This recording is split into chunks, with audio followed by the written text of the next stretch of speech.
Hello, I'm Reverend Ned with the Sons of Liberty. We are a veteran-founded, anti-fascist, pro-LGBTQ community. I'm here to appeal to your better senses today. I can tell you that I joined the military in 2005 during a time of war, and I put a lot less thought into joining the military knowing full well that I was going to be sent to war than I did joining this cause. I'm aware of the fact that getting involved in activism paints a target on your back. And we're facing an enemy like we haven't since the 30s. And it doesn't feel good. But it's a lot easier to nip something in the bud than it is to take it out once it's fully grown. We are a wholly peaceful organization. We're going to be participating in protests throughout the year. We're representing the Peacekeepers. The Peacekeepers is a group of individuals that show up to these protests and they keep the peace. We specialize in de-escalating, and if somebody's going to show their ass, we're going to escort them to the police, get them arrested. Because I'm aware there are people who are agent provocateurs that are there specifically to undermine our objectives.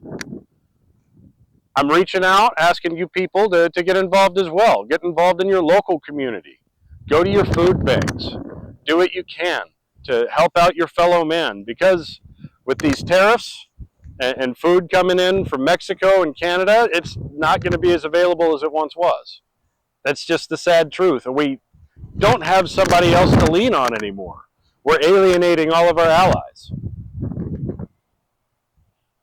So all we have is each other. In World War II, Europe was being taken over by fascists, and had America not stepped up and taken the lead, who knows where we'd be. Well, we don't have an America to back us up. All we have is each other. We have to act quickly with surgical precision to take care of one another in as peaceful a manner as we can. In the peacekeeper community, we have to be aware of some sad truths, and that is there is a high likelihood that at some point in the not so distant future, we're going to be subjected to getting arrested for merely exercising our First Amendment rights. First, we have to do everything we can to maintain a peaceful outlook. Second, we need it documented, so we need other members of the public keeping an eye on us with cameras while we're getting arrested. And third, if somebody's going to get arrested, it needs to be somebody with some clout. We want somebody that not only the left can appeal to, but the right. We need honorably served veterans. I'm retired. I'm a disabled veteran. I need to be the first one to get arrested so we can get individuals or groups like the ACLU to back us up and to help us not only get out of jail, but to draw attention to it media-wise. We need to step across the aisle and make ourselves marketable to those that haven't realized they've been duped yet. We need to make it obvious.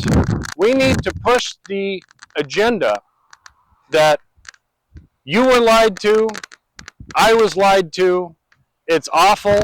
Now what are we going to do about it? How are we going to fix this situation? That's where we need to be aiming this. Now, the other thing we need to keep in mind as peacekeepers is it's our job to be the sheepdogs of these protests. We have people that I would refer to as clothies, the soft people with soft skills that are good public speakers but maybe aren't good at taking a beating and wouldn't help out in a fight too much. But they really can make a difference in our cause. We need to stand up to agent provocateurs, the police if necessary, and I'm not encouraging anyone to assault a peace officer. Do not misinterpret me. What I am encouraging is to be the shield, be the tank, be the barrier between our opponents and the masses. We need to be there to shield the masses, and if we say run, masses, clothies, run. Tell everybody that you pass, run. Get them out of there. It is my only job to buy you time to get away. Let's talk a little bit about tariffs and inflation. It might come as a surprise, but inflation really genuinely benefits the rich, the billionaire class. I don't know if you guys recall, but when Big Daddy Elon purchased X, what used to be Twitter, he didn't use his own money. He took a loan out against his own stocks. Now, if I bought a house in 1970 for $20,000 and I'm paying it off over the years, making my $50 a month payment, by the time we get to the year 2000, that's a $200,000 house, but I'm still making $50 payments when I'm paying it off. So that inflation, that increased value, is money I made just by owing money on property. That is exactly how the billionaire class makes money from inflation. They don't want the economy to improve. We're witnessing it firsthand. It is tanking, and it's terrible. But that is the reality we live in. And they're not doing anything for you or me or anybody that doesn't have a gold-plated toilet or a solid gold toilet. They're just that kind of folk. Tariffs, unfortunately, are a tax on us. And the reality there is that we might buy the same amount of products from other countries as this billionaire class, but there's a lot more of us buying it, and there's only one of them. So ultimately, we are carrying the bulk of the weight when it comes to these tariffs. So all they're really doing is making it so they have as small a tax imprint as possible. That's what we voted for, apparently. And you're a lot closer to being homeless than you are to being a billionaire. I've got a thought for you. In Germany, they have socialized medicine. It's a socialized country. And I'm not necessarily pushing for socialism, but I want you to consider that prostitutes in Germany get a retirement after working for just 5 years. It's a difficult job. I get it. And because prostitutes are regulated by the government, that tells me that there's a position to be a mystery shopper for prostitutes. Now think about this.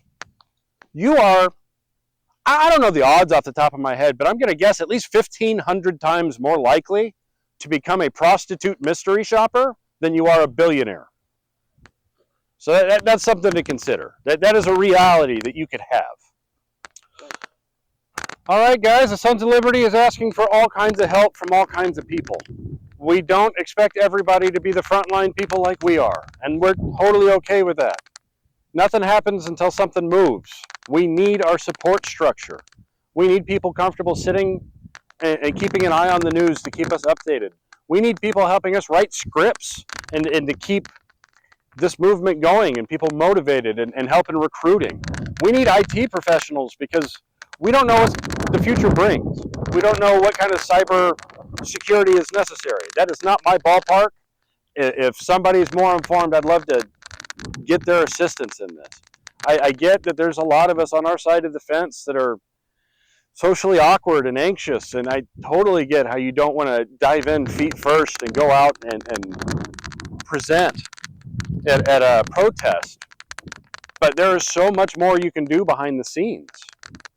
You can make my job so much easier by giving me the content, giving me the talking points while we're out there fighting on everyone's behalf. We need everyone's help in this. Don't feel like you can't contribute. I'm talking to you specifically. You can, and we need you. Please, come out, give us a hand. Even if it's from behind your computer screen and your mouse. Please.